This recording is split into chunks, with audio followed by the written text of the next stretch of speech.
آپ نے دیکھا ہی نہیں, آپ کو پتہ ہی نہیں آپ نے کل زندہ رہنا ہے کہ نہیں رہنا ہے. وہ کہتے ہیں نا جب تک توبہ کا دروازہ کھلا ہے سبحان کسی کو گناہ گار مت کہو, سبحان کیونکہ یہ کسی بھی وقت جو ہے اللہ کا کرم ہو سکے. غم میں غم دینے والے کو یاد رکھنا تیرے رب سے سب سے قریبی رشتہ سجدے کا ہے, اور اس سے بھی قریبی رشتہ آنسوؤں کا ہے. آنکھ میں آنسو ہیں, سر سجدے میں ڈال, نام محمد آہوں میں, دیکھ یہ غم تجھے کیسے سرفراز کرتا ہے. کہ اللہ سنبھال لے گا. بالکل ultimately you have to leave every thing to اللہ. اور قرآن مجید میں بھی اللہ ایون نبی صلی اللہ علیہ وسلم کہتے ہیں نا کہ تم مشورہ کرو, لیکن اس کے بعد اللہ پہ توکل کرو اور چھوڑ دو, اللہ تعالیٰ اس کو سنبھال لے. تمام افیئرز اللہ نے ڈسپوز آف کرنے ہیں. جو آپ کی زندگی میں ہو رہا ہے یہ آپ توکل رکھیں, یقین رکھیں کہ وہ اللہ کی اجازت سے ہو رہا ہے, اس کا ایک مقصد ہے. بس آپ نے یہ تلاش کرنا ہے بجائے کہ اس غم کو اپنے سر پہ چڑھانے کے. جیسے آپ نے کہا you just have to find out کہ یار یہ آیا کیوں. I think motivation plays a huge role لوگوں کے صحت میں. کئی ڈاکٹر صاحب میں نے بھی ایسے کیس اسٹڈیز دیکھی کہ ڈاکٹرز نے کہا جی 3 مہینے آپ کے پاس, 1 مہینہ آپ کے پاس, and people went on to live like 4 years 5 years Allah کی رحمت سے.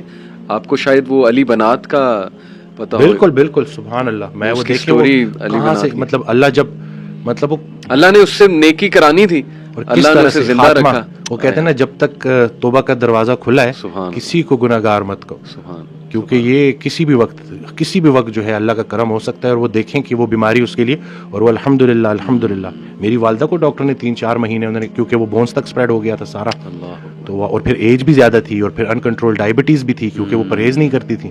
لیکن وہاں سے الحمدللہ 3 years انہوں نے گزارے, اور آسانی سے گزارے الحمدللہ. جس کو اللہ زندہ رکھنا چاہے اللہ تعالیٰ کے ہاتھ میں سب کچھ. لوگ نا آئی تھنک ڈاکٹر صاحب کنکلوژنس کو جمپ کر جاتے ہیں بہت جلدی کہ ہائے مجھے یہ ہو گیا, اب یہ ہو جائے گا, پھر اوور تھنکنگ. فیوچر آپ نے دیکھا ہی نہیں, آپ کو پتہ ہی نہیں آپ نے کل زندہ رہنا ہے کہ نہیں رہنا ہے. اتنی فکر اگر ہم نے آخرت کی ہوتی, اللہ تعالیٰ کو فیس کرنے کی ہوتی, تو زندگی پتہ نہیں اس کا رزلٹ ہی کچھ اور ہوتا. تو آئی تھنک کنکلوژنس کو ریچ نہیں کرنا چاہیے. It's too early to reach to conclusion. Doctor بھائی کوئی خدا تو نہیں ہے نا. ڈاکٹر نے اگر آپ کو ایک بات کہہ دی ہے تو ٹھیک ہے, اس نے اپنے نالج کے مطابق کہہ دیا, لیکن اصل میں شفا دینے والی ذات اللہ ہے, چلانے والی ذات اللہ تعالیٰ ہے. کئی لوگ ہیں ڈاکٹرز کہتے ہیں جی آپ کو تو ہو ہی نہیں سکتا, لیکن یہ کہ بہت سی چیزیں انہیں ہو جاتی ہیں موٹیویشن کے through. But main thing is کہ کنٹرولنگ دی انگزائٹی. بالکل, کہ آپ نے نا بس راضی رہنا ہے اور اپنے آپ کو بزی رکھنا ہے اور پازیٹیو لوگوں میں بیٹھنا ہے. اچھا, دقت لوگوں کی طرف سے ہوتی ہے.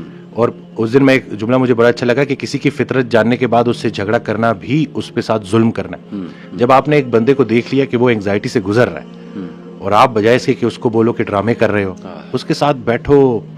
وہ کسی نے اس دن حضرت سے پوچھا کہ کیا غیر مسلموں کو بھائی کہہ سکتے ہیں, تو جواب دیا کہ پہلے بھائی کو تو بھائی کہہ دو, پہلے بھائی کو تو بھائی کہہ دو جو تمہارے ساتھ ہے. صحیح, باقیوں کی تو چھوڑو نا, کیونکہ سارا پوچھا ہی ان کا جانا ہے پہلے. صحیح بات, کہ آپ کے جو اپنے قریبی رشتہ دار ہیں, تو یہ رشتہ دار جو ارد گرد کے ہیں ان کا بڑا رول ہے. اگر ایک بندہ آئسولیٹ ہو گیا ہے تو طریقے سے اس کے ساتھ بیٹھیں اور اس کو وہی فی الحال سنائیں جو وہ سننا چاہتا ہے. پہلے اس سے تعلق بنا لیں, پھر آہستہ آہستہ. جیسے میرے پاس ایک بچہ آیا اس دن, وہ ڈرگز لیتا ہے, تو میں نے وہ پوری اس کی جو ہے جب پوری کاؤنسلنگ میں نا میں نے ایک دفعہ بھی جو ہے یہ چیز نہیں چھیڑی. صحیح. اور ان کی وہ مدر بار بار بول رہی کہ یہ ایسا ہے, یہ ایسا ہے.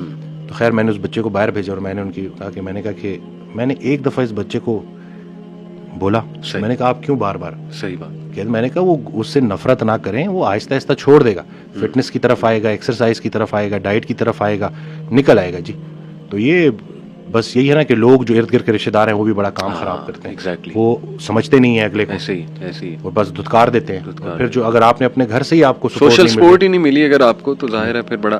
تھوڑا سا اگر آپ سے پوچھنا چاہوں اف یو آر کمفرٹیبل کہ وٹ کلکڈ فار یو. آپ نے کہا کہ آپ نے کافی عرصہ انگزائٹی فیس کی, وہ سنگل چیز یا وہ چلے نمبر آف تھنگز جو آپ کے لیے کلک کی, وہ کیا؟ جسے میں اپنا بدترین دور سمجھ رہا تھا وہ بہترین دور کا آغاز تھا. اچھا. پہلے ہوا میں اکیلا, کیونکہ میں نے ایک ڈیسیجن لیا, سب نے چھوڑ دیا, ٹھیک ہو گیا. اتنی آئسولیشن تھی کہ, اور پہلے بالکل مجھے اللہ کی رحمت سے میں نا امید ہو گیا تھا, اور مجھے لٹرلی وہ سوسائڈل تھاٹس بھی آنا شروع ہو گئے. تو اسی دوران میں ایک ویڈیو سن رہا, تو اس میں وہ اللہ نے کسی نہ کسی کو بہانہ بنانا ہوتا ہے, وسیلہ بنانا ہوتا ہے. تو وہ قاسم علی شاہ صاحب کی نا میں سن رہا تو ایک ویڈیو, تو اس میں انہوں نے کہا کہ حضرت واصف علی واصف رحمۃ اللہ علیہ. تو میں نے ویسے ہی نا میں نے سرچ کیا, تو پہلی ویڈیو جو سامنے آئی وہ تھی غم.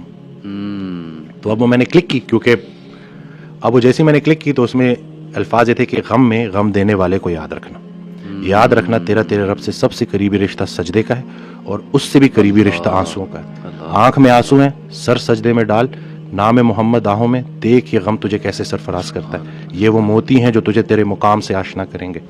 غم سے گھبرانا نہیں ہے، غم کو ریڈ کرنا ہے. وہ حدیث شریف نہیں سنی کہ جس باپ نے 3 بیٹیوں کو پال پوس کے بڑا کیا اور رخصت کیا، یعنی کہ رخصتی کا غم برداشت کیا، جو 3 دفعہ، کیونکہ جتنی پیاری بیٹی ہوگی اتنا بڑا غم دے کے جائے گی، تو جو 3 دفعہ اس غم سے گزار دیا گیا، اگلا مقام اس کا رسول اللہ صلی اللہ علیہ وسلم کے ساتھ ہے. تو غم تو تجھے اللہ کے قریب کرنے آئے، یہ شارٹ کورس ہے. اب میرے لیے جو میری تنہائی تھی وہ میری سب سے بڑی سپورٹ اس لیے بن گئی کہ مجھے کوئی ڈسٹریکٹ کرنے والا نہیں تھا. پھر میں نے اور سنا، پھر میں نے اور لوگوں کو سنا، پھر میں نے اسی طرح سے یوتھ کلب، اسی طرح سے طٰہٰ ابن جلیل، سارا اکثر جب وہ جو تھا جو لاسٹ جو ہمارا ہوا تھا تو اس میں نے انہی کی سنی باتیں انہی کو سنا رہا تھا. تو بس لیکن دیکھیں نا کہیں سے بھی اگر، اور ان سے بھی جب پوچھتے تھے نا جیسے کہ آپ کے لیے ہم کیا کریں، تو انہوں نے کہا کہ میرا یہ پیغام لوگوں تک پہنچا کہ یہ جو ہم عمل سے خالی ہو گئے ہیں نا، وہ علم جو عمل سے خالی رہ جائے اس کا بھی پوچھا جائے گا. صحیح بات. تو کرنے والے کام ہے، کر ڈالو. ہمارا سب سے بڑی خوش فہمی ہماری یہ ہے کہ ہمارے پاس ٹائم ہے. ہم انفارچونیٹلی آخری سانس کو موت سمجھتے ہیں. بچپن مر گیا، جوانی مر گئی. جوانی تو ہاتھوں سے ایسے نکل جاتی ہے جیسے مہندی کا رنگ، ٹھیک ہے. اور پھر جب آپ کو پتہ چلتا ہے تو آپ اس بڑھاپے میں ہو، اور اب آپ جب ماضی میں دیکھ رہے ہوتے ہو کہ کہیں میں اب کیا لے کے جا رہا ہوں اللہ کے پاس. تو یہی ہے کہ یہی وقت ہے.